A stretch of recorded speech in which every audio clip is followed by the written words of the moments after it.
ఆపదామపహర్తారం దాతారం సర్వసంపదాం లోకాభిరామం శ్రీరామం భూయో భూయో నమామ్యహం. వసుదేవసుతం దేవం కంసచాణూరమర్దనం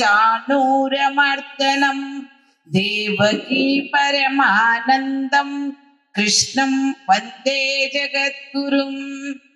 పలికెడిది భాగవతమట పలికించెడివాడు రామభద్రుండట నే పలికిన భవహరమగునట పలికెద వేరుండుగాద పలుకగనేలా. జై శ్రీరామ్, జై జై శ్రీరామ్.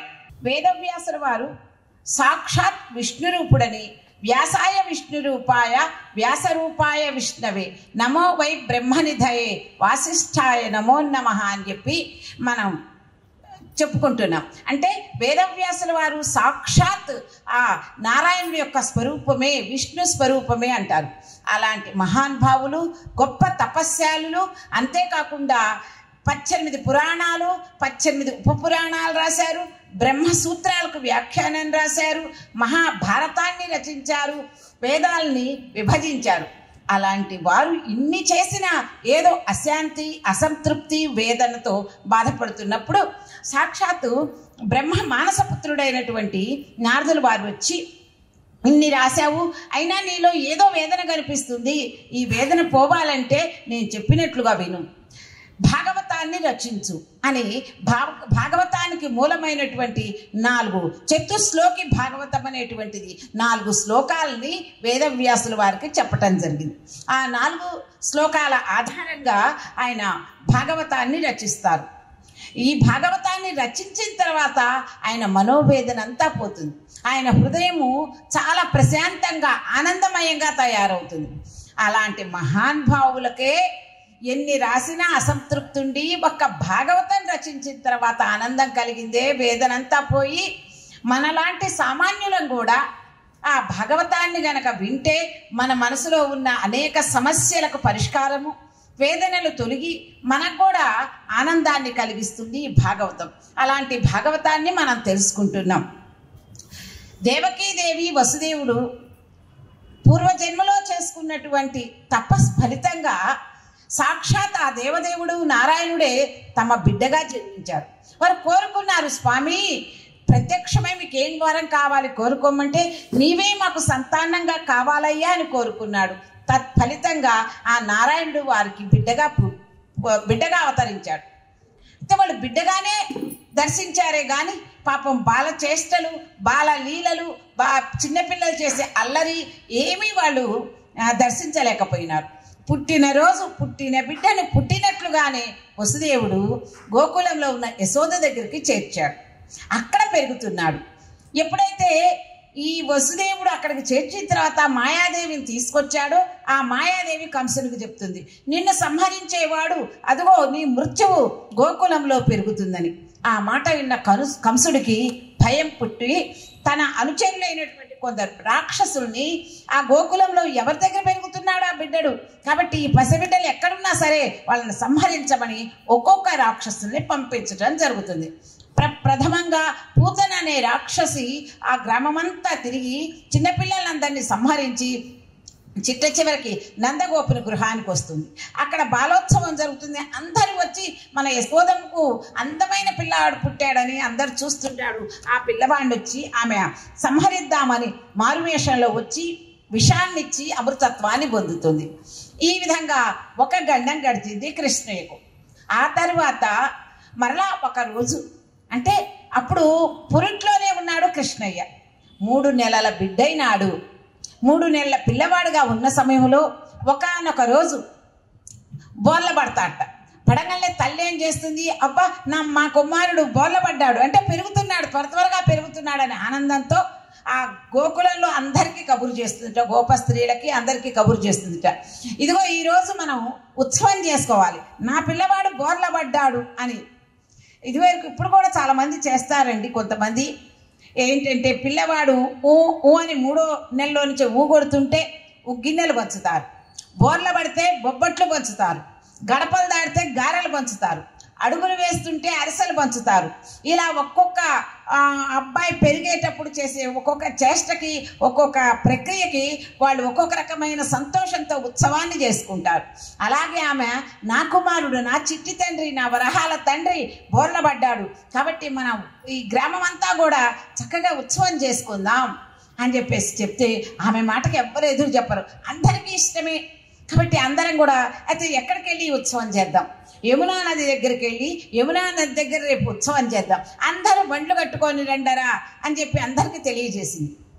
అందరు చక్కగా తెల్లవారేటప్పటికి చక్కగా స్నానాలు చేసి రెడీ అయ్యి ఇల్లు కదిలి బండ్లు కట్టుకొని బండ్ల మీద ఆహార పదార్థాలు గిన్నెలు అన్నీ పెట్టుకొని అందరు ఊరు కదిలి యమునా నది దగ్గరికి వచ్చారు. ఎందుకంటే అందరు అక్కడ దిగి ఆ యమునా నది ఒడ్డున భోజనాలు చేసుకొని అందరు ఆనందంతో వంటలు చేసుకొని తిందామనుకొని ఇది ఒక ఉత్సవం, గొప్ప ఉత్సవంగా భావిస్తున్నారు. సరే అందరు వెళ్ళారు, అక్కడ వాళ్ళ బండ్లు ఇప్పుకున్నారు. ఆడవాళ్ళందరూ వంటలకు కావాల్సిన ఏర్పాట్లు చేస్తూ ఉన్నారు, మగవాళ్ళు కబుర్లు చెప్పుకుంటూ కూర్చున్నారు. ఈ యశోదాదేవి వంట చేద్దామంటే నీళ్లు కావాలి, యమునా నదికి వెళ్ళి నీళ్లు తేవాలి. నీళ్లు తేవాలంటే పిల్లవాడిని పాలిచ్చి నిద్రపుచ్చుతుంది. హాయిగా నిద్రపోయినాడు కృష్ణయ్య. మరి అక్కడ ఇల్లు కాదు కదండి, ఊయల కావాలి కదా పిల్లవాళ్ళు నిద్రపోతుంటే. అందుకని ఆ బండికి మరి పైన కూర్చొని బండి తోలుతారు చూడు, దాని కింద నొగలు అని ఉంటుంది, దాని కింద ఆమె ఊయలలాగా కడుతుంది అనమాట. కట్టి మరిన్ని వస్త్రాలు వేసి పక్క ఏర్పాటు చేస్తుంది, మెత్తగా పాన్పులాగా ఏర్పాటు చేసి ఆ నిద్రపోయి ఆ బిడ్డని అక్కడ పడుకోబెడుతుంది. హాయిగా నిద్రపోతున్నాడు, ఎచ్చగా నిద్రపోతున్నాడు కృష్ణుడు. అమ్మ నిద్రపోయినాడు కదా, ఏం గోల్ చేయడు, ఇక నేను వెళ్ళి నీళ్లు తీసుకొని వద్దాం అనుకొని వెళ్ళి ఆ నది దగ్గరికి వెళ్ళి యమునా నది దగ్గరికి వెళ్ళి బిందె నీళ్లు ముంచుతున్నది. ఈ సమయంలో ఈయన ముందు పూతన్ని పంపించాడు కదా కంసుడు, లాభం లేదు. కొంతకాలం ఆగాడు, మళ్ళీ 3 నెలలు గడిచినాయి, ఇంకొక అసురుణ్ణి పంపించాడు. ఈ అసురుడు వచ్చాడు, సమయం సందర్భం కోసం వేచి ఉన్నాడు. ఇది మంచి సమయంగా ఆలోచించాడు. అందరూ ఉత్సవం చేసుకుంటే ఆనందంలో యమునా నది ఒడ్డునున్నారు, ఎవరి పనులు వాళ్ళు చేసుకుంటున్నారు. ఇప్పుడు చూస్తే కృష్ణుడు ఒక్కడే ఊయల్లో నిద్రపోతున్నాడు, ఊయల కట్టింది బండికి, ఊయల్లో నిద్రపోతున్నాడు. వెళ్ళి చూస్తే ఆమె నీళ్ళకు వెళ్ళింది, చుట్టుపక్కల ఎవ్వరు కనపడలా, ఒక్కడే ఉన్నాడు కృష్ణుడు, పసిపిల్లవాడు. సంహరిద్దాం, అబ్బాయి ఒక్కడే చిన్న పిల్లవాడు అనుకున్నాడు. వెళ్ళి అసురులు కదా వాళ్ళు, వెళ్ళి ఆ బండిని ఆవహించాడట. బండికి శకటం అనే పేరు, శకటాన్ని ఆవహించాడు కాబట్టి శకట అసురుడు, శకటాసురుడు అయినాడు. ఎప్పుడైతే ఈ బండిని ఆవహించి ఈ పిల్లవాడిని పైకెత్తుకొని వెళ్ళి చంపేద్దాం అంటే ఏదో కీడు చేద్దాం కృష్ణుడికి అనుకున్నాడు. స్వామికి తెలియదా, రా రా అని చెప్పేసి అనుకున్నాడు. బండిని ఆవహించగానే నిద్రపోతున్నాడు కదా, వాళ్ళమ్మ చక్కగా నిద్రపుచ్చి మరీ తీసి చూసి నిద్రపోతున్నాడు, ఇప్పుడు అలా లేవాళ్ళే అని ధైర్యంగా వెళ్ళింది నీళ్ళకి. కానీ ఈయన ఏం చేశాడు, నిద్ర లేస్తున్నట్టు చేతులు ఇలా, కాళ్ళు ఇలా, చిన్న పిల్లలు నిద్ర లేచేటప్పుడు కాళ్ళు చేతులు అలా చాస్తారు కదా, అలా చిన్నగా ఆయన 2 పాదాలని చాచాట. ఆ చాచిన అతి బుజ్జి పాదం, చిన్నారి పాదము వెళ్ళి ఆ ఎర్రని పాదం, మెత్తని పాదం వెళ్ళి ఆ బండిని తాకింది, అలా టచ్ చేసింది అంతే. చిన్నపిల్లల పాదం కదండి, ఆ బండి తగిలితే పాదమే నొప్పి పుట్టాలి, అవునా? కానీ ఎప్పుడైతే ఆ పాదం వేళ్ళే తగిలినాయేమో అప్పుడొకప్పుడు ఆ బండి పైకి ఎగిరింది. ఎంత ఎత్తు ఎగిరిందంటే ఆకాశం అంత దూరం ఎగిరిందట. కానీ ఉయ్యాల కట్టింది కదా, ఊయల చక్కగా కిందకు వచ్చున్నది. ఈ బండి మాత్రం ఆకాశం పైకి వెళ్ళింది. వెళ్ళి బండి కాదు, దాన్ని అసురుడు ఆవహించున్నాడు కదా, వెళ్ళేటప్పటికి అక్కడ పిండి అయ్యి కింద పడిపోయింది. గ్రైండర్లో వేస్తే ఏదన్నా బియ్యం కానీ గోధుమలు కానీ వేస్తే ఎలా పిండి అవుతాయి, అలా పిండి అయి కింద పడిపోయిందిట. అందుకే అంటుందమ్మ మన గోదాదేవి, కళ్ళచ్చగడం కలక్కజియ కాలోచి. ఆ శకటాసురుడు కీలు బంధనాలు ఊడిపోయినట్లు కింద పడిపోయి మరణించాడు. కింద పడ్డప్పుడు మనం చెప్పుకున్నాం, ఏ రాక్షసులైనా ఏ మాయారూపులైనా వాళ్ళు మరణ సమయంలో యథార్థ స్థితిని పొందుతారని. ఈ శకటాసురుడు కూడా కింద పడగానే ఆ బండిలో నుంచి బయటకు వచ్చేసి, బండి అలాగే ఉంది, బండి అంతా కూడా ముక్కలైపోయింది కదా, ఆయన పెద్ద అసురుడు లాగా పిండి పడిపోయినాడు. ఎంత మోత వచ్చిందంటే పెద్ద ఉరుములు ఉరివినంత మోత వచ్చింది. వాళ్ళు ఎక్కడి నుంచి ఈ మోతని అందరు కలవరపడ్డారు. అంతలోకి నది ఒడ్డున ఉన్నటువంటి యశోద ఆ బిందెను అక్కడ పడేసి, అమ్మ బిడ్డను ఒక్కడే వదిలిపెట్టొచ్చా, ఏం జరిగిందో, ఈ శబ్దం ఎక్కడి నుంచి అని బిందె అక్కడ వదిలేసి పరుగునొచ్చింది. వస్తే హాయిగా ఆ పక్క మీద హాయిగా ఆడుకుంటూ ఉన్నాడు. ఎవరు? కృష్ణుడు. అమ్మో నా బిడ్డ క్షేమంగా ఉన్నాడు, నా బిడ్డ క్షేమంగా ఉన్నాడు అందరి ఇక్కడికి చేరాట. చేరితే ఏమైంది, ఏదో పైకి ఎగిరింది, పడిపోయింది. ఎంత ఆపద తప్పింది నా బిడ్డకి అని చెప్పి గబగబా బిడ్డను ఎత్తుకొని ఆమె దిష్టి తీసిందిట. 3 నెలల పిల్లవాడప్పుడు. శకటాసురుడు అంటే మనకి అంతరార్థంగా తీస్తే మన దేహాన్ని బండితో పోలుస్తారు, శకటంతో. శకటానికి 2 చక్రాలు కావాలి, 2 వైపులు 2 చక్రాలు ఉంటేనే ఆ బండి నడుస్తుంది. ఏ చక్రం లేకపోయినా బండి నడవదు కదా. అలాగే మన దేహానికి శకటం అనే పేరు. దీనికి కూడా 2 చక్రాలు ఉంటే నడుస్తుంది. ఒకటి పాపం అనే చక్రం, 2 పుణ్యం అనే చక్రం. పాప పుణ్యాలనే కర్మలు ఉంటేనే ఈ దేహం నడుస్తుంది. ఏదైనా ఒక పాపపుణ్య కర్మలను అనుసరించే ఈ దేహం జన్మించింది. మళ్ళీ ఈ దేహం కూడా పాపపుణ్యాలు చేస్తూనే, ప్రతి క్షణం ఏదో ఒక కర్మ చేస్తూనే ఈ జీవి జీవిస్తూ ఉంటుంది. మరి ఈ శకటానికి ఉన్న ఈ కర్మలు తొలగాలంటే ఏం చేయాలి? మనకున్న ఈ పాప పుణ్య కర్మలు పోవాలంటే ఆ భగవంతుని యొక్క పాద స్పర్శ మనకు తగలాలి. అప్పుడు అంటే కృష్ణుడు వచ్చి ఆ పాదాలతో మన శరీరాన్ని తాకుతాడండి? కాదు. ఆ పాద స్పర్శ తగలటం అంటే మన మనసులో భగవంతుణ్ణి ఎప్పుడూ కూడా మనసా వాచా కర్మల స్మరించాలి, ఆ రూపాన్ని ఊహించుకోవాలి. ఆ చిన్ని కృష్ణుడు ఆ రోజు నీ పాదాలతోటి ఆ శకటాసురుడి యొక్క జీవితానికి ఒక వెలుగునిచ్చి నీలో కలుపుకున్నావు కదా తండ్రి, అలాగే నీ చిన్నారి పాదాన్ని మాకు కూడా, ఆ స్పర్శ మాకు కూడా కలిగించు అని మానసికంగా అలా భావించుకుంటూ ఉండాలి మనం ఎల్లవేళలా కూడా. తప్పకుండా అప్పుడు ఆ స్వామి యొక్క అనుగ్రహం కలుగుతుంది. ఇది శకటాసుర వృత్తాంతం. ఆ తరువాత బిడ్డ రోజు రోజుకి పెరుగుతూ ఉన్నాడు. ఒక్కడే కదండి, కృష్ణుడితో పాటు బలరాముడు కూడా ఉన్నారు. ఇద్దరు ఎప్పుడు ఎక్కడికి వెళ్ళినా ఆడుకుంటున్నా ఇద్దరు అలా జంటగా ఉండేవాళ్ళట. అయితే పెరిగి కొద్దిగా 3 నెలలు కదా, 6 నెలలు, సంవత్సరం వచ్చింది. సంవత్సరం పిల్లలైనారు, దోగాడుతూ ఉన్నారు, ఇల్లంతా తిరుగుతూ ఉన్నారు. తిరుగుతూ ఉంటే అక్కడ గోవులు ఉన్నాయి, వాళ్ళకి గోశాలు ఉంటాయి కదా, అన్ని గోవులే, వాళ్ళ సంపదే గోసంపద. ఆ గోవుల దగ్గర మలమూత్రాలు ఉంటాయి, పేడ అదంతా మూత్రం ఉంటుంది కదా, బురద ఉంటుంది, మట్టి ఉంటుంది, అయినా మొత్తం తిరిగి వస్తూ ఉంటారట. వాటిలో సంతోషంగా, గోవులంటే ఇష్టం కదా. ఆ గోవులు ఎవరు? సాక్షాత్ మహామునులే. ఈ కృష్ణుణ్ణి దర్శించడానికి గో రూపంలో వీళ్ళ గోశాలలో ఉంటున్నారట. ఆ గోశాలలో ఉండి కృష్ణుని ఈ రూపంగా దర్శించుకుందాం భగవంతుణ్ణి, ఇలాంటి ఛాన్స్ మనకు దొరకదని ఆ మునులు తపస్యాలందరూ కూడా ఇక్కడ ఉన్నారు. ఇప్పుడు తిరుమల కొండ మీద మన వృక్షాలు కనిపిస్తున్నాయి, ఆ కొండల్లో రాళ్ళు కనిపిస్తున్నాయంట. అవి రాళ్ళు కాదా, పర్వతానికి ఉన్న ప్రతి రాయిలో కూడా ఒక మహాముని తపస్సు చేస్తూ ఉంటారు. ఒక భక్తుడు ఒక వృక్షమై ఆ కొండ మీద నివసిస్తుంటాడు. ఎందుకంటే ఆ కలియుగ నాథుడు, ఆ వెంకటరమణుడు ఇక్కడ వేంచేసి ఉన్నాడు గనక ఆయన ఉన్న పర్వతం మీద మనం ఉంటే మనకు భాగ్యము అని భావిస్తూ వాళ్ళు ఉన్నట్లే ఇక్కడ కృష్ణుని సాక్షాత్ ఆ నారాయణుడు వైకుంఠం వెళ్ళి చూడలేము, ఆయనే బాలుడుగా ఇక్కడ సంచరిస్తుంటే ఈ రూపాన్ని చూడవచ్చని మునులందరూ అక్కడ తిరుగుతున్నారట.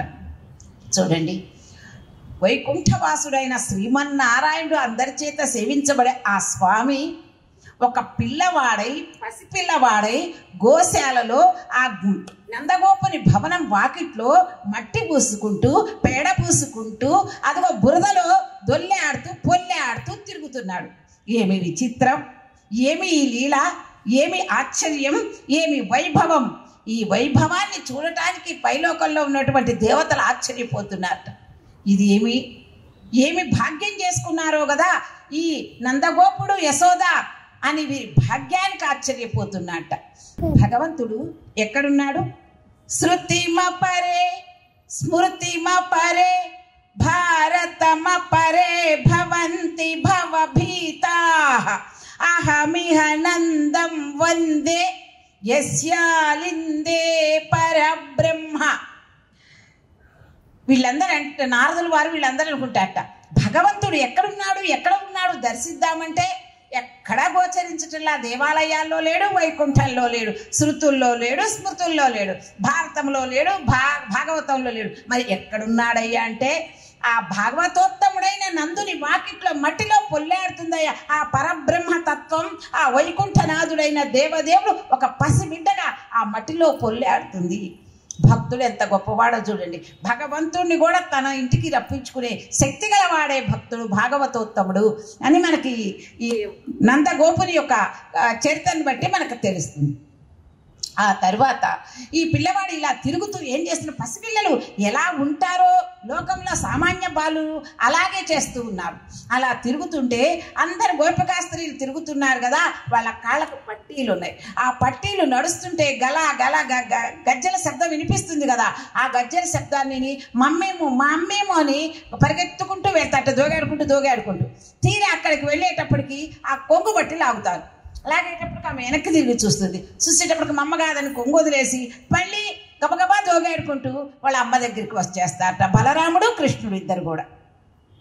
ఇలా ఉంటే సంవత్సరం వయసు వచ్చిందాకా వాళ్ళకి నామకరణ చెయ్యాల. అదేంటండి మరి కృష్ణుడు బలరాముడు అని చెప్తున్నారు కదంటే మనం బిడ్డ అంటే బాగుండదు, మనకు ముందు తెలుసు కదా వాళ్ళ పేర్లు, అందుకని కృష్ణుడు బలరాముడు అని చెప్పుకుంటున్నాం.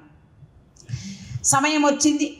సమయం వచ్చిందాకా కూడా సంవత్సరం పిల్లలైనారు కదా, ఇప్పుడు నామకరణ చెయ్యాలని అక్కడ ఉన్నటువంటి వసుదేవుడు కనిపించి, వసుదేవుడు యదువంశరాజు, ఆ యదువంశ పురోహితుడైనటువంటి గర్గమునికి చెప్పి ప్రార్థించి అక్కడికి వెళ్ళి గోపురజం వెళ్ళి ఆ బిడ్డలిద్దరికీ పేర్లు పెట్టిరా, రోహిణి కుమారుడికి యశోదా కుమారుడికి అని ప్రార్థిస్తారట. అందుకని గర్గముని ప్రయాణించి